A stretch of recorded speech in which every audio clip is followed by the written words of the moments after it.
Have you ever sent a text message, and the moment you hit send, a wave of regret washed over you? You felt it in your stomach, a sinking feeling, the desperate hope for a reply, mixed with the sickening certainty that you had just pushed him further away. You have tried to talk it out, to explain your feelings, to build a bridge of words back to him, only to find that the more you talk, the more silent his world becomes. This experience is not a failure of communication, and it is not a sign that you aren't a good enough woman. It is a sign that you are playing by a set of rules that no one told you were wrong. It's a signal that a deeper, more ancient power within you is waiting to be discovered. A power that is not found in more words, but in a profound and intentional silence. Because what few people understand is that there are many types of silence after a separation. There is angry silence, fearful silence, manipulative silence. But there is a fifth kind, a silence so potent, so transformative, it doesn't just change his mind, it changes the very fabric of reality between you. It is the sovereign silence. And by the end of this journey together, you will understand not just how to access it, but how to become it. The culture we live in has sold you a myth, a dangerous one. The myth is that communication solves everything, and that a good woman must fight for her relationship. She must be the keeper of the connection, the one who initiates the hard talks, the one who does the emotional labor. We believe this because society has conditioned us to see female persistence as devotion.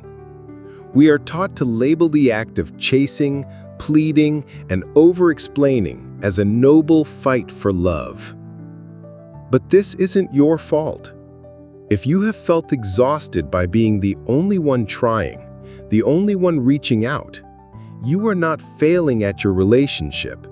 You are successfully executing a cultural script that directly contradicts the fundamental biology of attraction. Evolutionary psychology, particularly the groundbreaking work of David Buss, reveals a staggering truth. Unsolicited emotional labor, the constant attempt to fix things, doesn't signal devotion to a man. From an ancestral perspective, it signals an oversupply. It communicates neediness, not high value. It inadvertently interferes with the deeply ingrained masculine strategy of pursuit, the very circuit that allows him to build his own sense of desire and investment. You see, a woman who is not broken is not in need of fixing. A woman who is whole is not in search of her other half. And a woman who understands her innate value does not need to broadcast it with words. Her presence and her absence speak for themselves. What feels like a frustrating game of push and pull is actually a deep biological dance, and you have been taught the wrong steps. To truly grasp the power you hold, we must look at the science of what is happening in his brain and in yours. David Buss introduced a concept called strategic interference theory. In simple terms, this is what happens when the preferred mating strategy of one sex gets in the way of the others. Your strategy, driven by a biological need for connection and security, is often to talk, to process, to close the emotional distance. His strategy, often driven by a need to assess value and feel the pull of desire, requires distance and a sense of pursuit. Your text messages, your calls, your desire for one more conversation, they strategically interfere with his process. You are, in essence, soothing his discomfort of your absence for him. You are giving him the validation of your presence without him needing to earn it through commitment or effort. You are solving a problem he needs to feel and therefore solve for himself. This is where the work of neuroscientist Helen Fisher becomes so illuminating. Her research on the brains of people in love shows that obstacles, mystery, and unavailability don't kill desire, they amplify it. When a desired object is just out of reach, the brain's dopamine system, the engine of seeking and craving, goes into overdrive. Your silence is not a void. It is the single most potent obstacle you can introduce. It is not an act of manipulation. It is the creation of a fertile, sacred space where the seed of your absence can finally germinate in his mind. It is a biochemical process, a process of him slowly realizing what has been lost, a process that you cannot and must not rush with words. You must allow the deafening power of your silence to do the work. This journey into sovereign silence doesn't begin with a strategic decision. It begins with a profound, soul-deep exhaustion. It's that moment you have stared at your phone, the half-written text message glowing on the screen, and you physically cannot bring yourself to press send. It is the moment when the thought of having the talk one more time feels heavier than the silence itself. This is not failure. Pay close attention. This is your psyche's ultimate self-preservation mechanism. It is an ancient biological signal firing up from your core, telling you that you are investing far more energy than the return justifies. Women who have walked this path describe it not as a choice, but as a forced surrender, a moment of, I cannot do this anymore, a sacred collapse. And in that collapse, the first miracle occurs. The frantic buzzing in your mind begins to quiet. The obsessive loop of what is he thinking and what should I do is replaced by an unfamiliar, even uncomfortable stillness. This stillness is the first sign that you are no longer trying to manage his reality and are beginning to reclaim your own. As soon as that stillness arrives, it will be tested. A wave of primal panic will rise. The thoughts will come sharp and fast. He's going to forget me. He'll think I don't care. He'll find someone else, and it will be my fault for not fighting. This is your attachment system in a state of alarm. As psychologist Sue Johnson explains in her work on attachment, this is the ancient, biological fear of abandonment that is hardwired into our DNA for survival in a tribal environment. To be left behind was, ancestrally, a death sentence.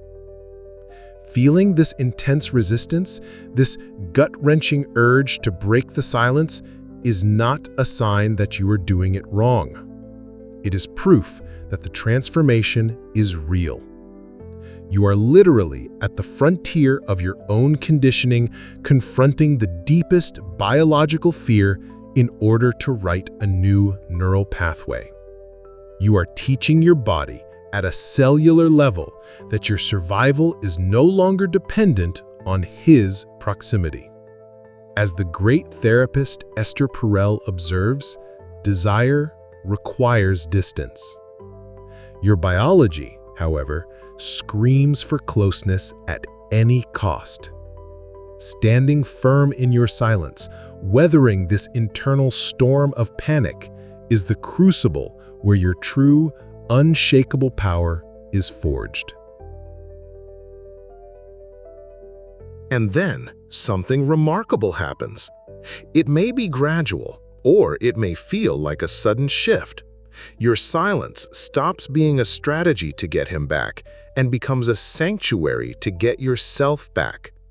This is the turning point. The energy you were pouring into him, analyzing his behavior, composing texts, replaying conversations, begins to flow back into you. It's a current of life force returning home. The signs of this integration are unmistakable. You start to genuinely enjoy a moment of solitude. You reinvest that reclaimed energy into your body, your friendships, your work, your purpose. The focus shifts organically from "what is he thinking about me?" to "what do I feel right now? What do I need?" A new way of being emerges. Some call it warm indifference. If he were to reach out, you wouldn't feel the need to be cold or reactive. You would be calmly detached because your life has become genuinely full and interesting to you again. This is the moment David Buss's research points to as the ultimate display of high partner value. You are no longer telling him you have a full, resourceful life. You are being a woman with a full, resourceful life. And that is a signal that cannot be faked.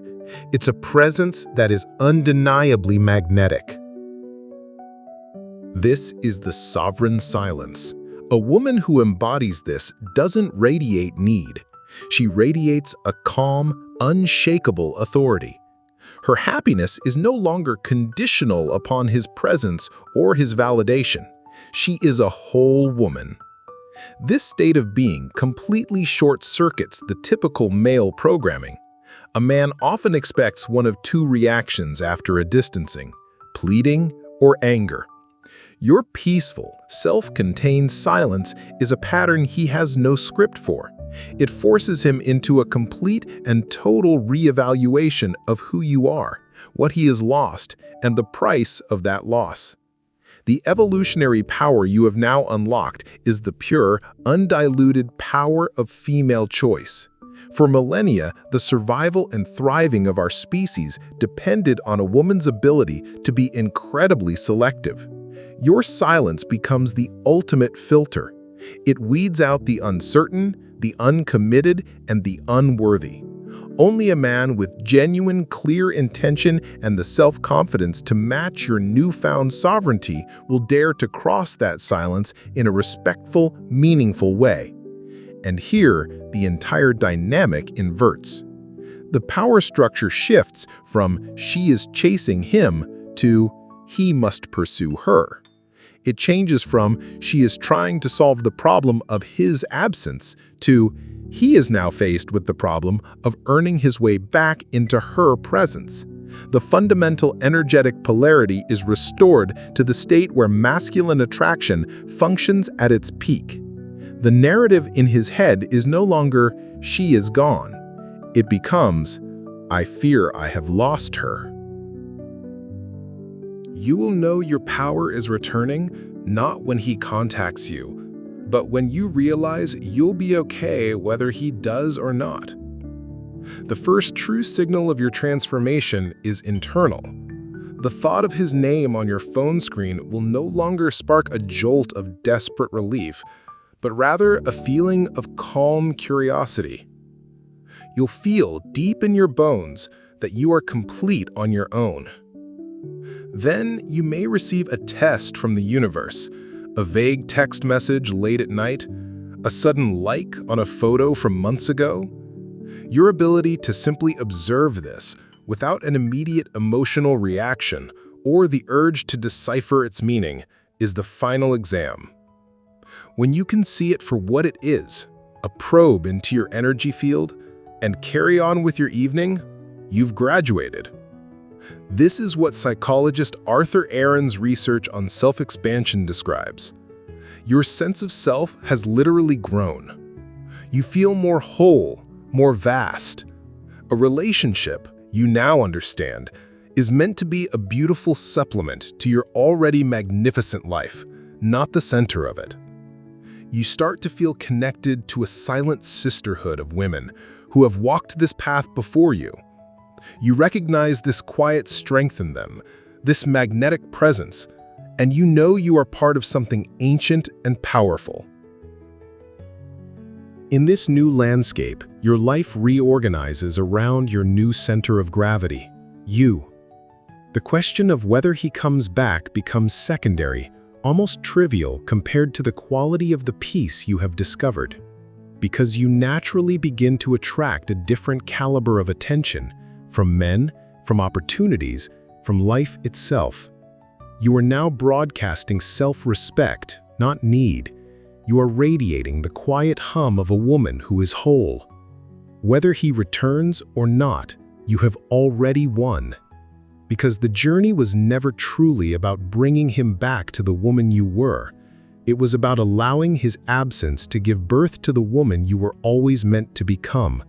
A woman he, or someone far better, will now have to earn the right to know. Remember the paradox we started with? That your silence speaks louder than your words? You now understand the truth. That silence wasn't empty. It was the sacred space of your own becoming. So I will leave you with one final question. What if that ache, that desperation you felt, was never a problem to be solved? What if it was an ancestral calling, a sacred invitation to finally, fully come home to yourself?